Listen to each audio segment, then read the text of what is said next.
हमारे सहयोगी अश्विन अश्विन जिस तरह से आज ये खबरें आई हैं कि जो बसपा के सांसद हैं उन्होंने इस्तीफा दिया और फिर वो भाजपा में शामिल हो गए। हालांकि अटकलों का दौर तो पिछले एक हफ्ते से चल रहा है राजनीतिक सुगबुगाहट में कि बसपा के कुछ सांसद जो हैं वो कुछ कांग्रेस के कांटेक्ट में है, कुछ सपा के में है, कुछ बीजेपी के में है। तो क्या भविष्य आप देख रहे हैं 2024 के चुनाव में बहुजन समाज पार्टी का? देखिए, आपको थोड़ा इतिहास के पन्नों को खंगालना होगा कि 2007 में जब मायावती जिस नए नारे के साथ ऐसे उत्तर प्रदेश राज्य में, देश का सबसे बड़ा राज्य है, वहाँ उन्होंने 206 सीटें लाई। उसके बाद 2012 के चुनाव में आप देखेंगे 80 आई, फिर 17 में एक पे आके सिमटी।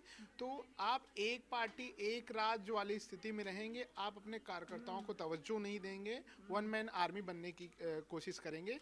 तो ये होना था, लेकिन इसके पीछे आप एक पहलू ना देखिए कि बीजेपी है, इसमें चंद्रशेखर जो भीम आर्मी के मूंछों को ताव देके जिस तरीके से वो पिछले कई सालों से राजनीति में सक्रिय हैं, तो जो जिनका जाटो उनका वोट बैंक है कहीं ना कहीं उस तरफ प्रभावित हो रहा है, उनके साथ जुड़ रहा है। तो मायावती के लिए ये मुश्किल दौर है।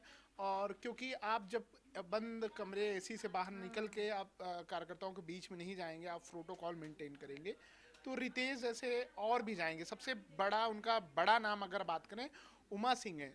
जब वो लोकसभा में बोलते हैं, बीएसपी की बात जिस बुलंदी उस रखते हैं, मुझे नहीं लगता बीएसपी ऐसे बहुत सारे बड़े नेता हैं उनके। ब्रजेश पाठक आज हैं बीएसपी के से लड़के आज के मुख्यमंत्री बने।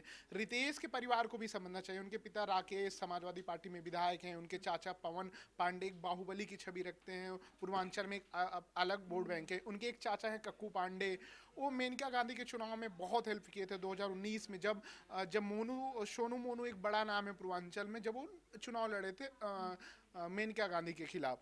तो ये पूरा समीकरण अभी नहीं, बहुत पहले से कवायद थी। पवन पांडे खुद बीजेपी में आना चाहते थे, लड़ना चाहते थे, लेकिन बात नहीं बनी, लेकिन उन्होंने सपोर्ट किया। और अम्बेडकर नगर वहाँ बीजेपी बीएसपी का कोई रोल नहीं है, उस परिवार का रोल है, जितना मैं उस समझा हूँ उस सीट को।